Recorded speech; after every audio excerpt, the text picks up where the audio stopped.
Houston on 2. Got a question about Starliner. Houston's with you, Butch. Go ahead. There's a strange noise coming through the speaker.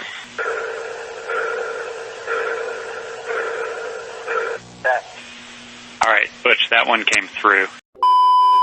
Hey everybody, welcome to Studio 64. My name's David. I've been searching the interzones for more science, space and tech news to share with you.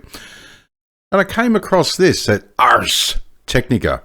The Starliner, or Starlemon spacecraft as I call it, has started to emit strange noises. I don't know what's making it. Yes. Well, that's made by Boeing. You would expect that, wouldn't you? Well, I was made by the Catholics, so I think I know what makes the strange noises that come out of me. But anyway, let's see what we've got.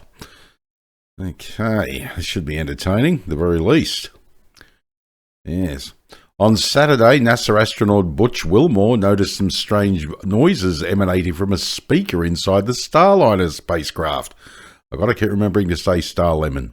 Right, I've got a question about Starlemon. Wilmore radioed down to Mission Control at Johnson Space Center in Houston.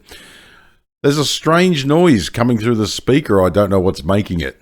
It's probably Taylor Swift or something. Wilmore said he was not sure if there was some oddity in the connection between the station and the spacecraft causing the noise or something else. He asked flight controllers in Houston to see if they could listen to the audio inside the spacecraft. A few minutes later, Mission Control radioed back that they were linked via hardline to listen to audio inside Starliner, which has now been docked to the International Space Station for nearly 3 months. Just have a little listen to this. Houston on 2. Got a question about Starliner. Houston's with you, Butch. Go ahead. There's a strange noise coming through the speaker, and I didn't know if you could connect into the Starliner and let me keep mic and let you hear it. I don't know what's making it, but I don't know if it's something that maybe is connected between here and there, making that happen. But anyway, can you do that? We can configure that, Butch. Give us a minute, and I'll call you back when it's ready. Okay. Station Houston on 2. We're configured for audio via hardline and CST. If you want to give us a call. Okay, I'm in Starliner, and how do you read? I'm going to say, I'll give you a call back. Gee, that sounds like me trying to bloody set up a video conference or something. They're connected by hardline. What have they sort of dropped a little bloody cable down from the Starliner to Houston? God, you're a dickhead, David. Fascinating. 5x5, how many? Yes, sir. Okay, I'm going to keep the mic up next to the speaker. Copy. Hear that? At negative, Butch, we did not hear anything.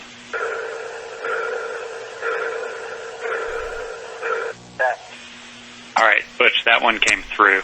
It was kind of like a pulsing noise, almost like a sonar ping. Yeah, I'll do it one more time, and I'll let y'all scratch your heads to see if you can figure out what's going on. Here we go.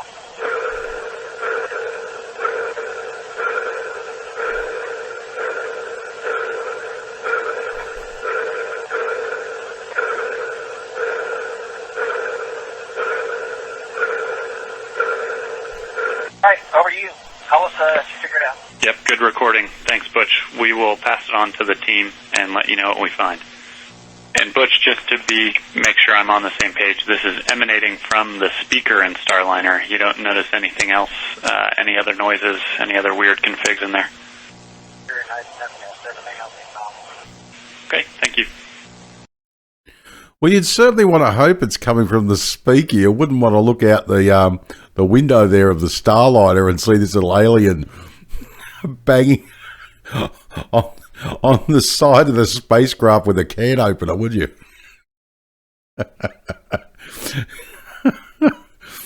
Oh, dearie me, David, you're a worry. Wilmore, apparently floating in Starlemon, then put his microphone up to the speaker inside Starlemon. Isn't that interesting? I just noticed that. All this technology, and you've got to stick the microphone up to the speaker. How many billions of dollars was that, Boeing? Dear oh dear. Shortly thereafter, there was an audible pinging that was quite distinctive. All right, Butch, that one came through. Mission Control radio up to Wilmore. It was kind of like a pulsing noise, almost like a sonar ping. Yeah, that's interesting. It's all this giant alien submarine out there. It's fascinating, isn't it? It's probably Elon Musk playing a practical joke on Boeing. Lordy, lordy. It's probably the malfunctioning bloody toilet again in the National Space Station. That thing constantly breaks the urine recycling system anyway, at least. Every time there's a resupply mission, they've got to get bits for the broken bloody bog. It's incredible. I'll do it one more time. I'll let you all scratch your heads and see if you can figure out what's going on, Wilmore replied. The odd sonar-like audio then repeated itself. All right, over to you. Call us if you figure it out. Dear Lord. A space oddity.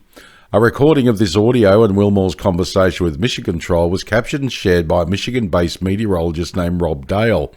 It was not immediately clear what was causing the odd, somewhat eerie noise. As Starlemon flies to the space station, it maintains communication with the space station via a radio frequency system. Once docked, however, there is a hardline umbilical that carries the audio. Astronauts notice such oddities in space from time to time. For example, during China's first human space flight in 2003, astronaut Yang Liwei said he heard what sounded like an iron bucket being knocked by a wooden hammer while in orbit. Later, scientists realised the noise was due to small deformations in the spacecraft due to a difference in pressure between its inner and outer walls. I just still reckon either Elon Musk is doing it as a prank, he's rolling around the floor laughing, or there's aliens up there wetting themselves. Lordy, lordy. This weekend's sonar-like noises most likely have a benign cause, and Wilmore certainly did not sound frazzled.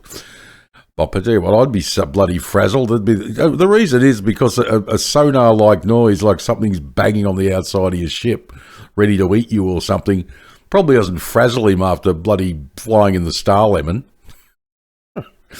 There's a monstrous alien out there. Yeah, so what? I got to deal with Starlemon. Yep, frazzled my buttocks. The poor guy's probably just that worn out. He's just too tired to bloody react anymore, I'd say. But the odd noises are worth noting given the challenges that Boeing and NASA have had with the debut crewed flight of Starlemon, including substantial helium leaks in flight, which they solved because all the helium leaked out. Therefore, it's no longer leaking. Fascinating. And failing thrusters, which I point out are a worry, especially when they've got to get to the right angle to get into the Earth's atmosphere. Yeah, and I blame DEI, and everyone goes, you can't do that, it's bigoted and racist, you can't blame DEI. I would like the astronauts to get home safely, thank you. And you're busy worried about offending people because they not a fan of DEI. Meanwhile, we've got a woman of colour burning up in the goddamn atmosphere because everyone's worried about offending people and hurting their feelings. I'm worried about bloody Suni Williams' bottom as it gets bloody burnt up in the bloody re-entry. Dear, oh dear. You know, they've got to get these people home safely. This is ridiculous. NASA announced a week ago that due to uncertainty about the flyability of Starlemon, it would come home without its original crew of Wilmore and Suni Williams. I hope it doesn't burn up in the atmosphere. Dear oh dear. Starlemon is now due to fly back autonomously to Earth on Friday, September 6. Wilmore and Williams will return to Earth next February, flying aboard, ironically, a Crew Dragon spacecraft scheduled to launch with just 2 astronauts later this month. Yeah, I still reckon. Imagine if they had to get bloody Pooty Poots to go and get them in a Sawyers. That'd be entertaining. Well, that's interesting. Strange noises. Started to coming from the Starlemon. Dear oh dearie me. Be interesting to know what it is. What do you think? You guys think it is? Let me know in the comments. Love to hear from you. As I say, I'm not a scientist myself. I just find it interesting that, yeah, it sounds like there's something loose and banging on the side of the capsule. I don't know what the hell it is. I still reckon it's an alien with a can opener. God, you're a digital dickhead, David. All right, well, my name is David. Thanks for joining me for another Studio 64 Science, Space and Tech News update. I shall see you in the next one. If you enjoyed this video, please like, share, subscribe. I'd greatly appreciate it. If you're up for it, drop a comment down below the video because I'd love to hear what you think. All right, take care, and as I always say, if you can't be good at it. And as I also always say, take off!